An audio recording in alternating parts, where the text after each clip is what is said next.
The glamping industry is booming, but it's a seasonal business. This means bookings will slow down during off-peak or midweek periods. So what can you do to counteract this slowdown? This is when you need a feeder business. But what's that? Well, a feeder business can keep your glamping enterprise thriving no matter what time of year it is. And it's all about running events and retreats during the quiet times. In this episode, we talk to someone who has done just that, and we hear about her glamping business, the Canvas Experience, and her corporate retreat business for high-level executives, Project 1490. Learn how this creative approach keeps bookings steady year-round and why the corporate world is embracing the charm of luxury outdoor stays. You will learn real-world examples and how diversifying your glamping business in this way will be both soul-satisfying and lucrative. So, let's get started. Glamping and unique holiday rentals are surging in popularity with the growing desire of customers to book holidays that deliver an experience. They are also the new business of choice for those wanting to improve their work-life balance. So how do you build a strong business like this that gives you the life you need and a great investment? I'm Sarah Riley, and I want to share what I've discovered after being immersed in this industry for over 20 years to inspire you to find out more about what's going on. Welcome, this is the business of glamping and unique holiday rentals.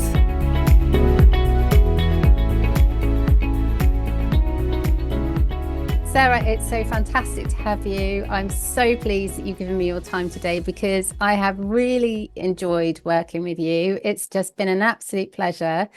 And you have a business which has two of my favorite things, glamping, but also retreats. So tell me a little bit about the two elements and what it's all about.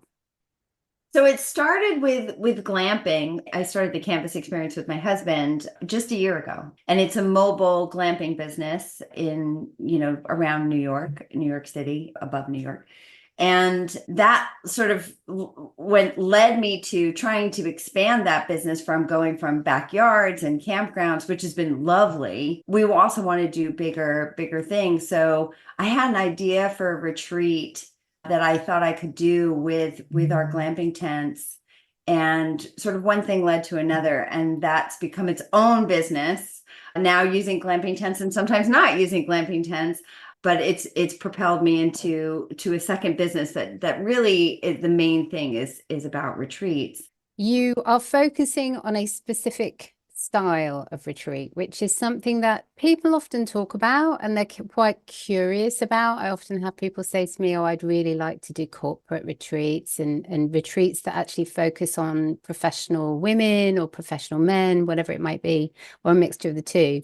So tell me a little bit about who your customer is and what they can expect from going to your retreats. So our retreats now are really focused on professional, high-performing women. And there's sort of a twist to it that, you could go on a, career-focused, leadership-focused women's retreat pretty much anywhere at any time, I think. But what I'm doing is really leveraging the experiences that I had living in Montana. And out there, I learned so many things that I just never thought I would, having grown up in New Jersey, living in New York City.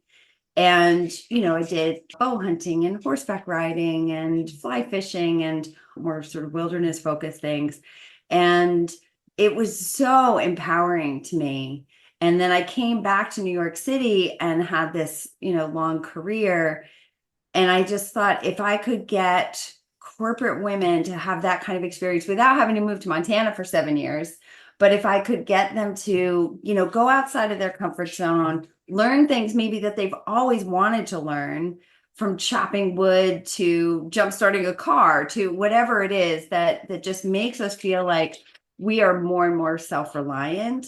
I feel like that transfers really nicely into our leadership skills at work and through our careers. So I'm developing retreats that have all of those elements in terms of activities of things that, you just might not expect to do, wilderness survival training and stuff like that, archery, really, and it's fun. And then 50% of the retreat, the other part of the retreat is really about our leadership skills and really focused on leadership and career kind of topics. And then all of that encompasses networking. So that the idea is that we can accelerate our rise to the C-suite. What you've actually developed is so much more than retreats, actually. As you started from the beginning, your vision was this, it's going to be what you've just described, but then it's become so much bigger and you're really evolving and expanding. And tell me a little bit about that and the business model you've decided to implement. Yeah, so when I first started developing the retreat idea, it was a fantastic retreat that I had on paper, but it was so expensive. And so I started trying to add more value to it. And as I was doing that, it encompassed, like after the retreat, we could do this and we could do that and I could do this. And all of a sudden I realized that this isn't a retreat or just a retreat. This is a community. And so it's developed into a membership model where women participate in the retreats, and they could be anything from half a day to multi-day to week-long kind of events. But then in all the in-between spaces, we have an online community, we do virtual events, and we, do all the things that you would expect from a leadership community. But it's really about women supporting women in their careers and in their journeys, so that, that's one of the things I think that really that can build us is having the support from other women. So it's ongoing now. It's not just a one and done kind of flash retreat. It's like a series of regular events so that we're constantly getting out of our comfort zone. And anytime you need it, there's a whole community supporting you. And one of the things that I've been really privileged to be part of, I believe, is the fact that I've seen your business and your ideas evolve from on the piece of paper, kind of scrappy ideas, kind of how we could do this and we could do this and do, to something that's so amazing now that you've even got a clubhouse and you've got all of these amazing elements, and you've got the days of badassery, and you've also got the actual retreat, and you've got the membership and the membership portal and everything else there. So tell me first a little bit about your day of badassery and where the word came from and what it's all about.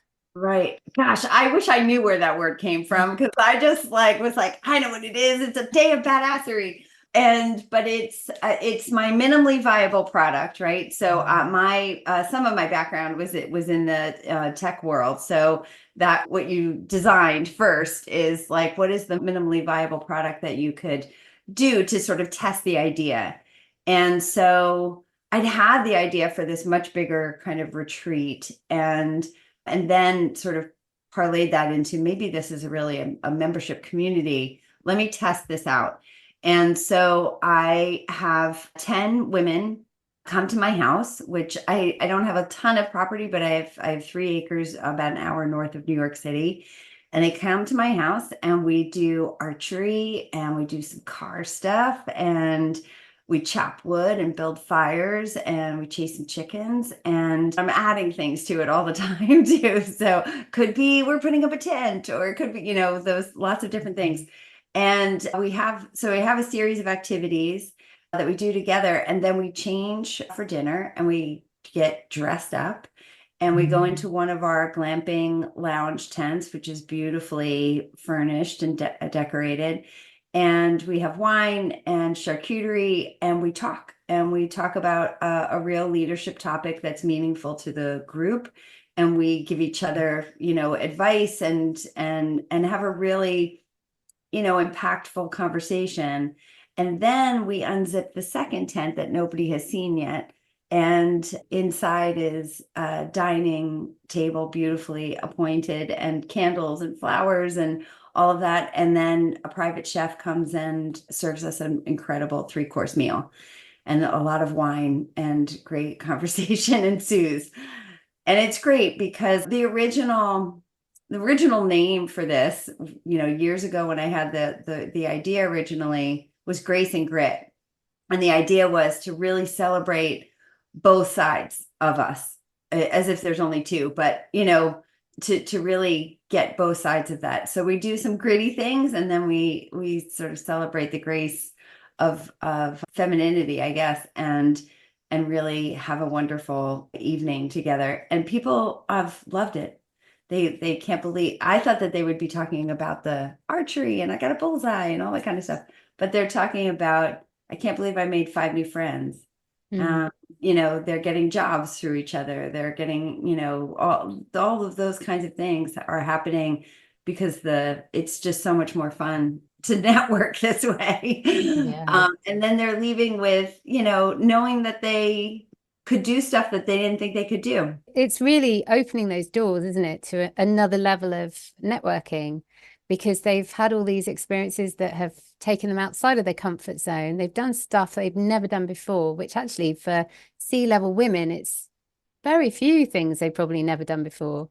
So that in itself opens up the mind and opens up the opportunities. And then they have this network of people in front of them that can give them even more opportunity. I think it sounds so exciting.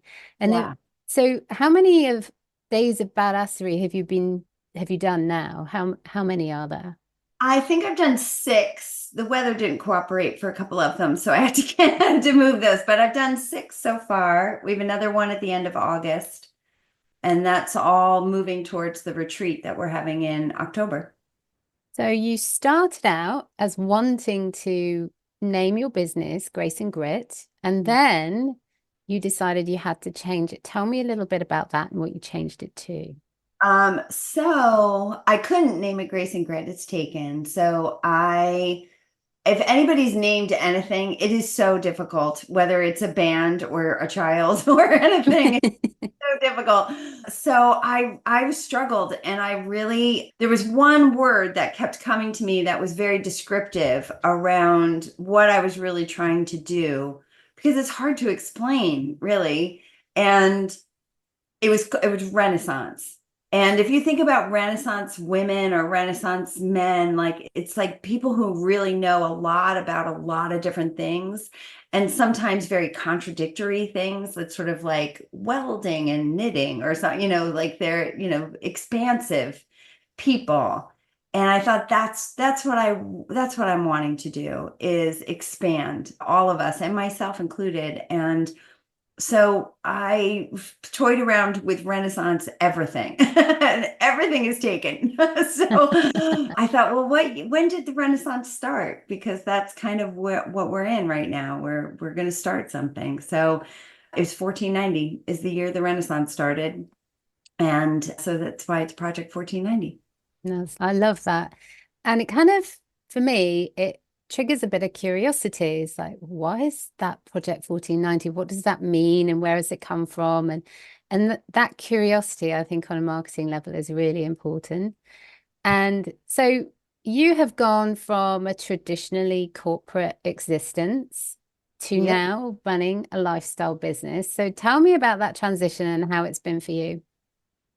Oh, it was such a journey, because I really had the wish to do this 20 something years ago when I was living in Montana, and then I moved back to New York City, and I went back into my advertising career. That's what I've been doing for the last 20 something years. I was a C-level most recently at an ad tech company, but I always had this idea nagging at me, and I finally put it on the table to sort of the right group of people.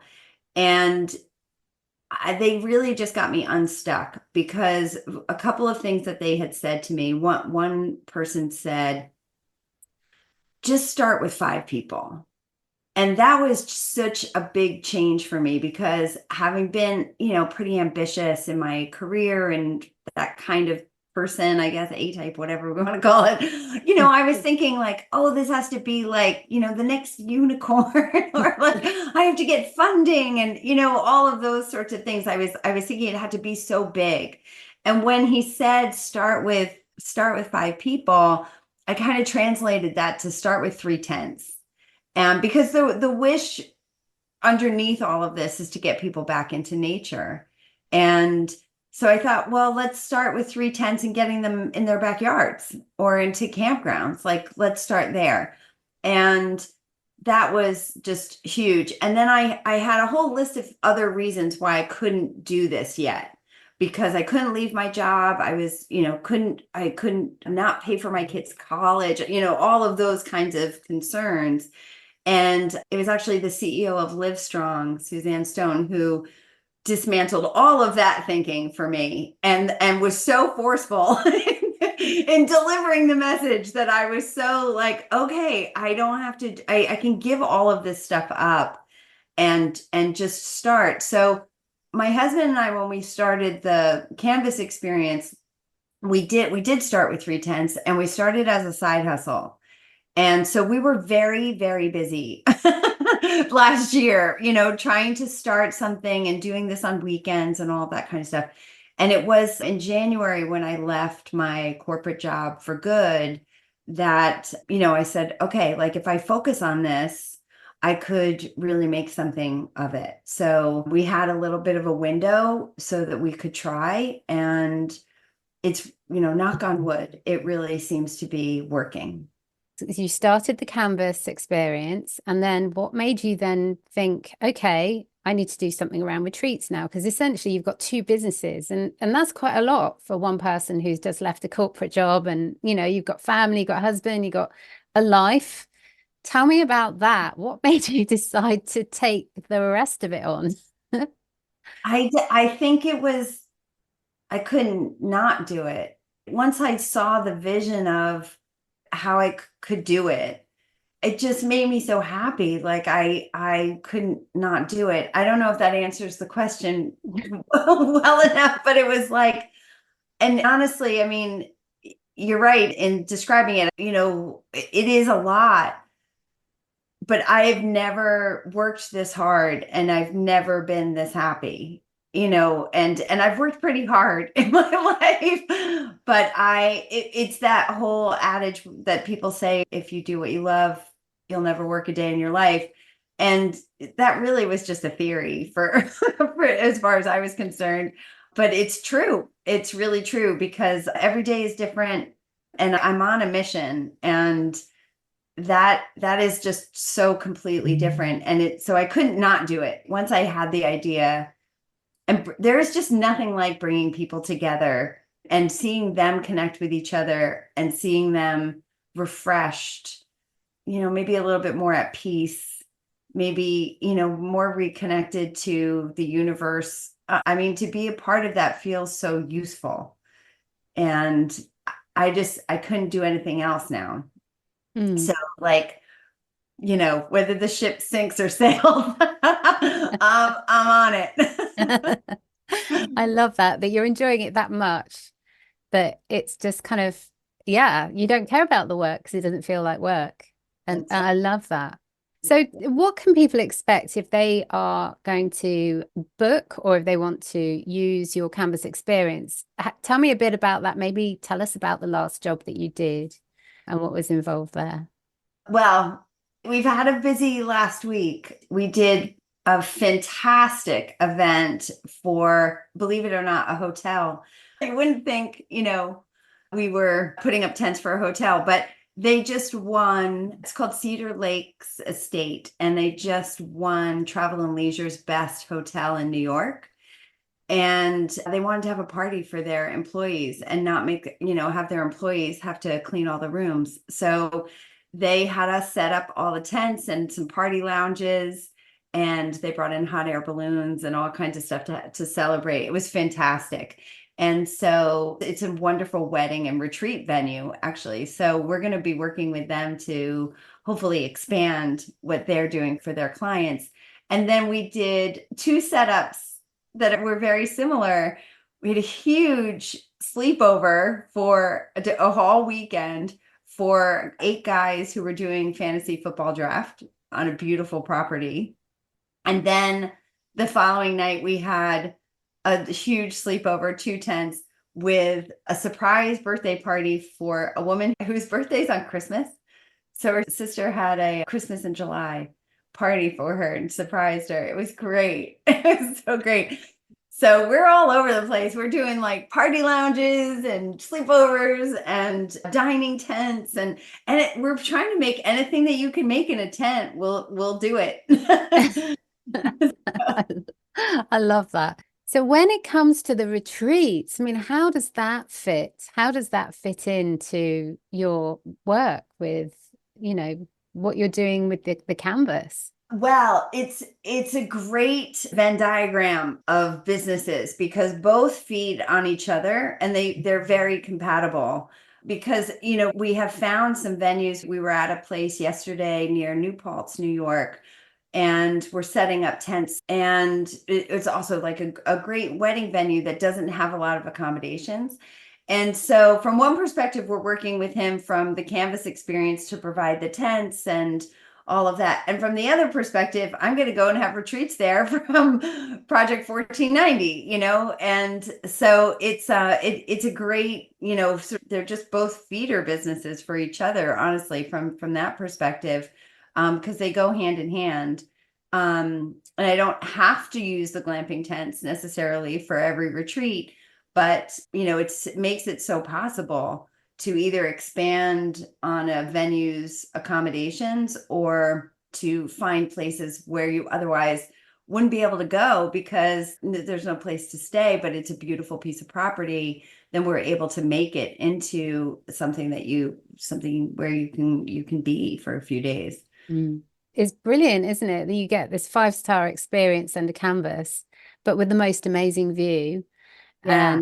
And as you said, that the glamping and the retreats really do integrate like a wonderful Venn diagram, and they do really interlink. One provides the experience on a accommodation level, so that adds to the experience on the event level. And the two of them really do help each other. I hadn't really thought about it in terms of how your canvas experience would actually be a feeder business to your retreats and vice versa. So how do you think the glamping world is moving in America and the Americas in general? How do you think it is as a trend? I feel like it's just boomed here, everywhere. A number of years ago, people a lot would say like, wait, what's glamping? But now people not only know what it is, that most people have done it, that, oh, I went to so-and-so, or I went to, I think here what still is new is mobile glamping. Even in the glamping industry, I've said, well, we do mobile glamping. They're like, mobile glamping? What is that? So it's not as common, the fact that we live in an incredibly populated area and we're really the only ones doing it for quite a while. There's people upstate New York, there's people in Southern Jersey, but it's still something that's new enough that it needs explaining a bit. But I just think that the trend of getting people outside, making it easy, I think that's a big component of glamping and mobile glamping, that you don't have to, we're big campers as a family, and we have to start getting ready for our camping trip like 2 weeks before we go because there's so much stuff to pack. But if you're glamping, it just makes it so much more convenient and easy, whether it's a glamp ground or it's something that you want to do in your backyard. We find a lot of people too that they're not sure if they want to go camping. They're not sure if their kids are ready for it. They're not sure if their one spouse loves it, the other one doesn't, kind of thing. And so we're finding that we're a convenient option for those people as well, because they can test it out close to home, whether that's a close campground or it's their backyard. And we can do stuff like that for them and bring all the gear and make it really comfortable and luxurious. And if that takes, they can take the next step. And, it's like a gateway drug to, to I love that. It really is. I remember a conversation I was having with a taxi driver once, and he was saying, "So what's all this business in America?" I won't do the accent because I'm rubbish at accent, but imagine a lovely American accent, okay? And he said, "So what's all this business with glamping? What does it mean? What's it all about?" Because he knew I was going to the glamping event and kept taking me there every day. And I said, well, it's camping, but it's much better. And you don't have to think about packing anything. Everyone does everything for you. It's really easy. What's the point in that? Surely it's better to do it all yourself. And I said, okay, but what about your partner? Does your partner like camping? No, she doesn't really actually. She prefers hotels. What about your kids? Do they like it? No, I suppose they prefer hotels. And I said, so okay, imagine camping and hotels coming together. And actually, what you've got in the middle is glamping. And he started thinking then, okay, so you mean that I can actually go glamping, go hiking in the day, leave my kids Yeah. glamping so they're having fun, and I can go and do my own thing and I'll come back and they'll all be happy. And it's like, yep, Right. that's the way it works. It I was think like, sign me up. the whole industry should have a slogan that just says glamping makes people happy, because like it's true. It's true. It's such a happy medium. For me, we were camping in the Adirondacks in a tent, like not a glamping tent, but it was the first year we had like gotten off the floor and we had like a proper like air mattress cot kind of thing. And we brought sheets and proper comforters. We weren't in sleeping bags. And we had this torrential storm. And I was in this like super comfy bed with nice sheets and everything. And it was pouring with rain. I was totally dry. And I was like, this is the best thing ever. Like, be this comfortable and have like nature be doing its thing right above me. It was so great. That's when I was like, oh, glamping. Yeah. Yeah. That was the moment you were sold. And who knew then that you'd end up running the businesses that you're running? Yeah. So, in terms of your retreats business and moving into retreats, what would you say is the number one thing that you've learned since you've kind of gone into that whole arena of organizing events, thinking through events, and I suppose selling events as well? Because ultimately, everyone has to sell their own business when they're running a lifestyle business, whether that's glamping or retreats. So, Yeah. what would you say is the number one thing that you've learned about that? I'm in the process of learning, but I think the things that are surprising me is that like people come for lots of different reasons.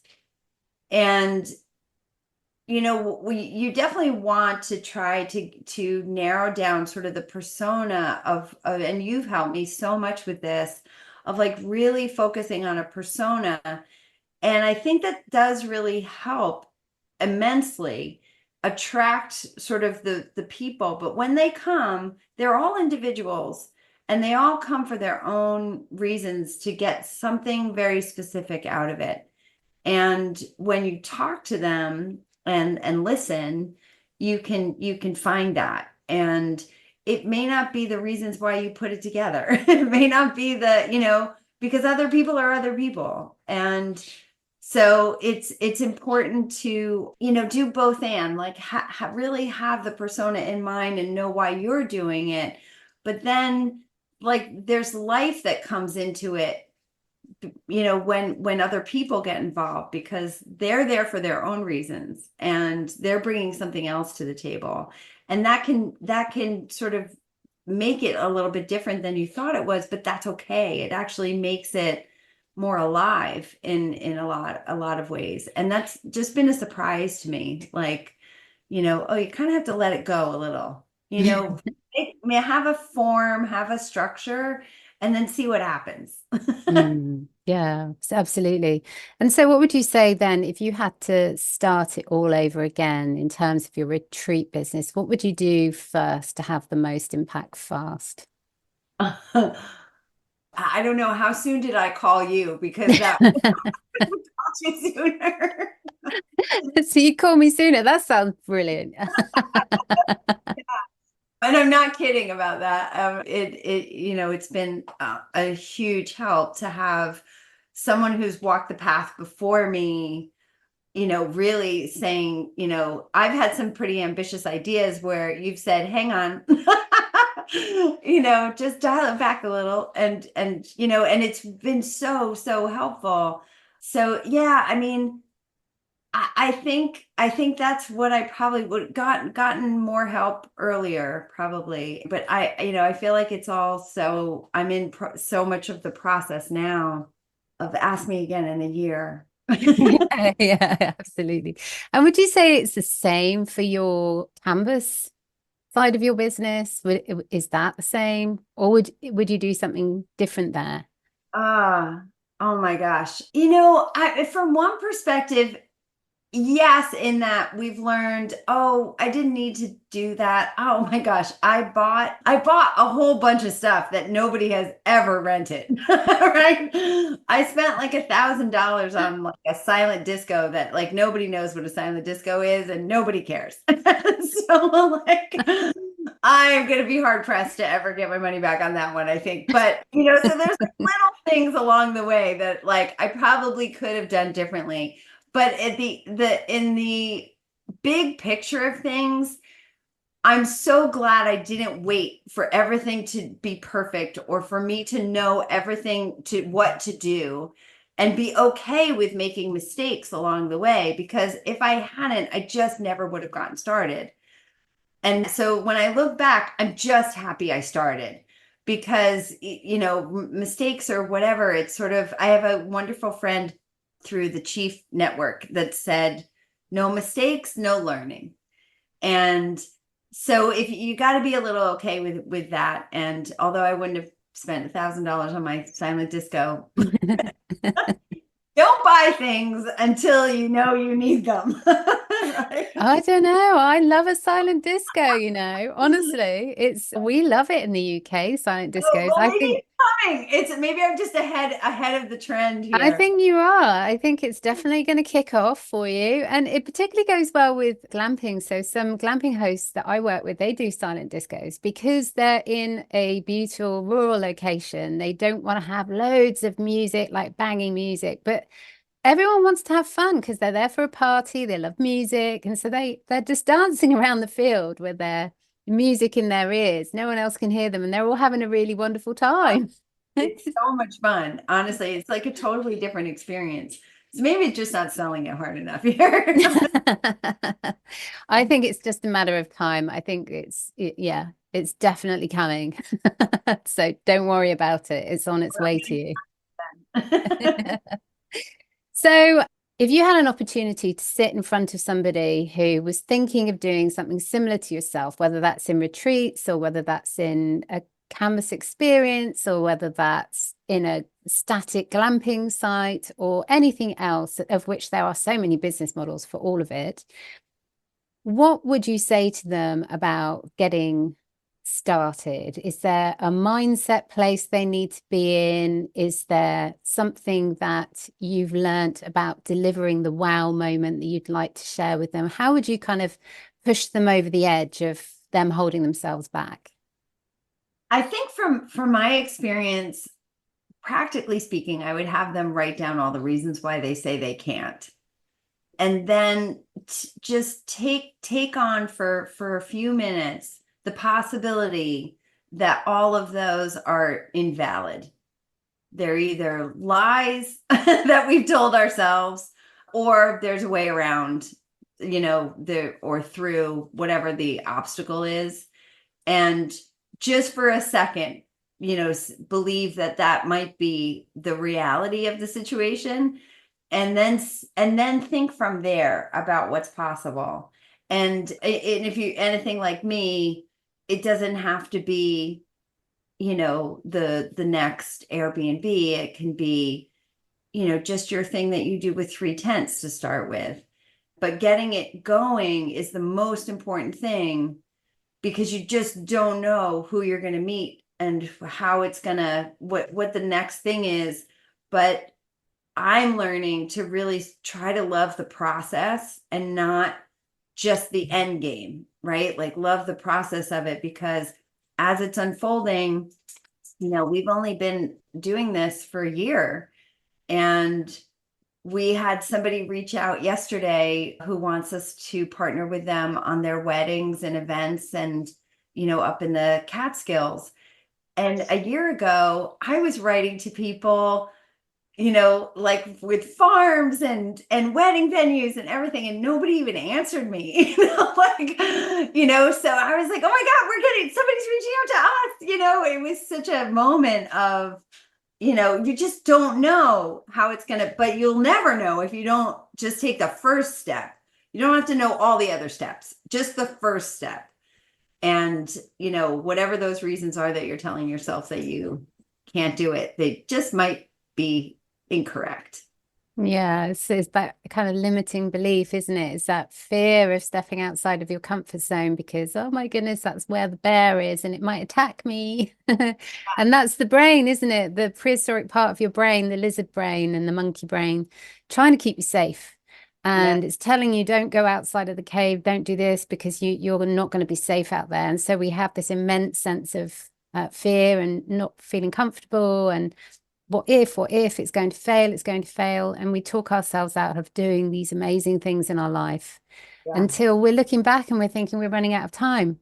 That's right. And, it's about gripping that sense of feeling uncomfortable, stepping out of the comfort zone and just doing it in a measured way, obviously not taking ridiculous risks, but doing it in a measured way. And then, as you say, doors will open and things will happen.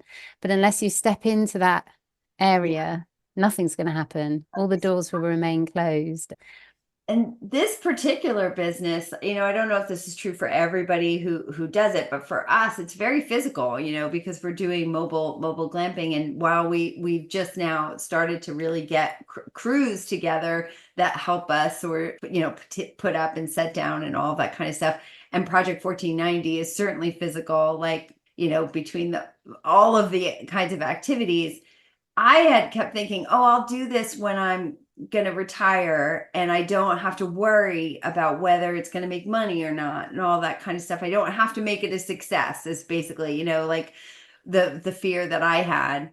And, I thought, wow, like how am I going to stay that in shape for that long? And how long am I going to have to do it if I start it when I'm 60 something, And so I'm 50 something and I'm feeling like, wish I had maybe started this in my 30s, but at least I started, and it's very motivating to keep myself healthy and in shape, because the longer I can do this, the happier I'm going to be with my life. Sometimes we think, oh, I'm getting older, I need to do less, it's important I do less. But actually, as we get older, we need to do more, because that's what keeps us fit. That's what keeps us vital. That's what keeps us engaged in the world as we grow older. Otherwise, we're just going to end up, sitting on a sofa and letting life pass us by. So it's just so lovely to hear that this business for you has really helped to deliver a new phase in your life, which you're really excited by. And I can see that by how energetic you are about it. And so, have you got any final thoughts in terms of what you would say to someone who's still maybe a little bit sitting on the fence and not quite ready to take that step? You've only got one life, we all do, as far as we know. And if we certainly don't remember it. So, it's like now or never in that way, right? So if you've got the itch to do it, I always heard people talk about, and artists, like really great artists, people say like, what made you become a singer or a painter or whatever? And it's like, I couldn't do anything but that. Like they couldn't not do it. And so if something is like nagging at you like that, or like itching to do it, it's like, you got to find a way to try, Mm. and that's, that the help that you've given me so much of, you don't have to try it alone.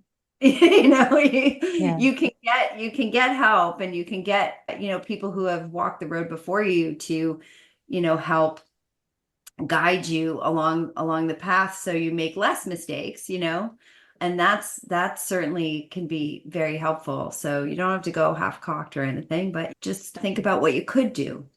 I love that. I love that. Because we only have one life, don't we? And it would be such a shame not to enjoy the ride. Totally love that. And also it's that thing, isn't it? When you're camping, it's like, be aware of the open road ahead, but don't be afraid to wander from it, because, actually getting lost is good because you discover amazing things. It's exactly the same in business. We have to wander from the path. And I think in a way that's what you're doing, because you've really wandered from the corporate world that you knew so well to doing this. And look how happy it's made you. So I'm just really over the moon for you. And I'm really wishing you amazing success as you go forward. Thank you. Thank you. Well, you've been a big part of it for me, so I appreciate it very much. And so if anybody wants to get in touch with you, find out more about your business, share for everyone your website, both your website links. Okay, so our mobile glamping business is the Canvas Experience, and you can find us at thecanvasexperience.com. And the women's membership community of badassery is project1490.com. We're both on Instagram and LinkedIn as well. Wonderful. And I will share the links as well for that. And I can't wait to see where this takes you, because I have big ideas about where you're going, and I really cannot wait. I'm going to be sitting in the audience watching as you move forward and do this next amazing business and this next idea, and it's just brilliant. So I applaud you and your family, and looking forward to it. So thank you for spending your time today with me, and I'll speak to you soon. Okay.